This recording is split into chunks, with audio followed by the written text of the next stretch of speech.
आइए अगले शायर की तरफ बढ़ते हैं। हामिद ने खब्र की बात की तो 4 मिसरे इसी हवाले से, खब्र के हवाले से, क्या प्यारे मिसरे हैं, देखिए आप। तू फल करनी का अपनी पा गया ना, तू फल करनी का अपनी पा गया ना, उजाले में ही ठोकर खा गया ना। तू फल करनी का अपनी पा गया ना, उजाले में ही ठोकर खा गया ना। मेरे मरने पे खबरस्तान बोला बहुत इतरा रहा था, आ गया ना। अनस नबील, मैं इनसे दरख्वास्त कर रहा हूँ बराह करम तशरीफ लाएं। अनस नबील। अस्सलाम वालेकुम। बड़े भाई हामिद भुसावली साहब की बात पढ़ना मेरा मकाम नहीं है, लेकिन अब मौका मिला है, लिहाजा कुछ देर संजीदगी चाहता हूँ। देखिए दोस्तों, हम शायर हैं, शायर मोहब्बत की बात करते हैं, लेकिन इस मुल्क में नफ़रत के नारे लगाने वाले लोग बहुत मौजूद हैं। 4 मिसरों से आपकी बात पहुँचाता हूँ, जो भी बात होगी शायरी की ज़ुबान में होगी। अगर मैं सच कह रहा हूँ तो आप तमाम की तारीफ चाहूँगा। समाज फरमाइएगा कि अर्ज़ किया है कि हवाओं के तरानों को बताओ कौन रोकेगा, हवाओं के तरानों को बताओ कौन रोकेगा, वफा के तर्जुमानों को बताओ कौन रोकेगा। हवाओं के तरानों को बताओ कौन रोकेगा, वफा के तर्जुमानों को बताओ कौन रोकेगा। और मीनारों की सदाओं पर तो लग सकती है पाबंदी, मीनारों की सदाओं पर तो लग सकती है पाबंदी, परिंदों की अजानों को बताओ कौन रोकेगा।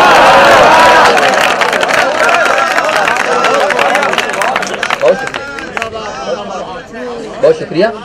हवाओं के तरानों को बताओ कौन रोकेगा, वफा के तर्जुमानों को बताओ कौन रोकेगा। मीनारों की सदाओं पर तो लग सकती है पाबंदी, परिंदों की अजानों को बताओ कौन रोकेगा। और बिला किसी तमहीद एक मतलब दो शेर और समाज फरमाइएगा। तमाम हालात आपके सामने मतलब पेश करता हूं कि निराला दौर है, इस दौर में झूठे चमकते हैं। निराला दौर है, निराला दौर है, इस दौर में झूठे चमकते हैं, झूठे चमकते हैं, सितारों से ज्यादा आजकल जर्रे चमकते हैं। निराला दौर है, इस दौर में झूठे चमकते हैं, सितारों से ज्यादा आजकल जर्रे चमकते हैं। और शेर समात फरमाइएगा, सितारों से ज्यादा आजकल जर्रे चमकते हैं। मियाँ ये फर्क तो देखो हको नाहक कमाई का। सितारों से ज्यादा आजकल जर्रे चमकते हैं। मियाँ ये फर्क तो देखो हको नाहक कमाई का। तुम्हारे ताज से बढ़कर मेरे जूते चमकते हैं। तो देखो हको नाहक कमाई का। शुक्रिया। मियाँ ये फर्क तो देखो हको नाहक कमाई का। तुम्हारे ताज से बढ़कर मेरे जूते चमकते हैं। और सहर के वक्त दरबारे खुदा में नूर बटता है। सहर के वक्त दरबारे खुदा में नूर बटता है। नमाज फज्र पढ़ने वालों के चेहरे चमकते हैं। सहर के वक्त दरबारे खुदा में नूर बटता है। नमाज फज्र पढ़ने वालों के चेहरे चमकते हैं। नमाज फज्र पढ़ने वालों के चेहरे चमकते हैं। और एक मतलब और पेश करता हूँ हदीस पाक के हवाले से। अगर आप लोग अच्छा लग रहा हो तो एक मरतबा तालियां बजाकर इजाजत दीजिए। बहुत शुक्रिया। मतलब समाज फरमाइएगा, मतलब अर्ज किया है कि बुरे लोगों की रूहें, हदीस पाक का मफहूम है कि बुरे लोगों की रूहें यूं फरिश्ता खींच लेता है। बुरे लोगों की रूहें यूं फरिश्ता खींच लेता है कि जैसे कोई कांटों पर से कपड़ा खींच लेता है।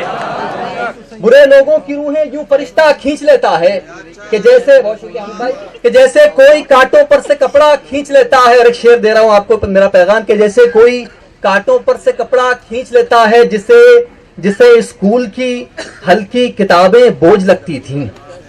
जिसे स्कूल की हल्की किताबें बोझ लगती थीं, वो मजबूर होकर भारी रिक्शा खींच लेता है।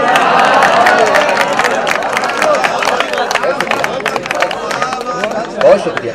जिसे स्कूल की हल्की किताबें बोझ लगती थीं, जिसे स्कूल की हल्की किताबें बोझ लगती थीं, वो मजबूर होकर भारी रिक्शा खींच लेता है।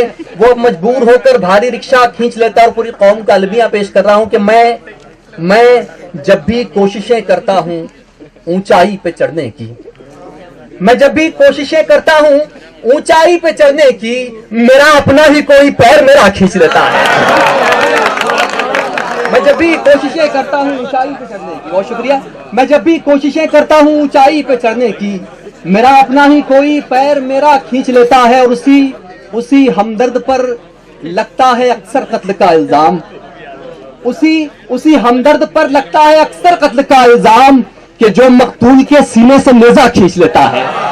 उसी हमदर्द पर लगता है अक्सर कत्ल का इल्जाम कि जो मकतूल के सीने से नेजा खींच लेता है। बहुत शुक्रिया दोस्तों। एक मतलब समझिएगा, अर्ज किया है कि यादों ने तेरी, देखना इस्माइल भाई, हामिद भाई, साहब भाई, यादों ने तेरी यूं मेरी तन्हाई छीन। जो दुख में काम आते थे दुख वो भी दे गए, जो दुख में काम आते थे दुख वो भी दे गए, अश्कों ने आज आंख से बिनाई छीन ली।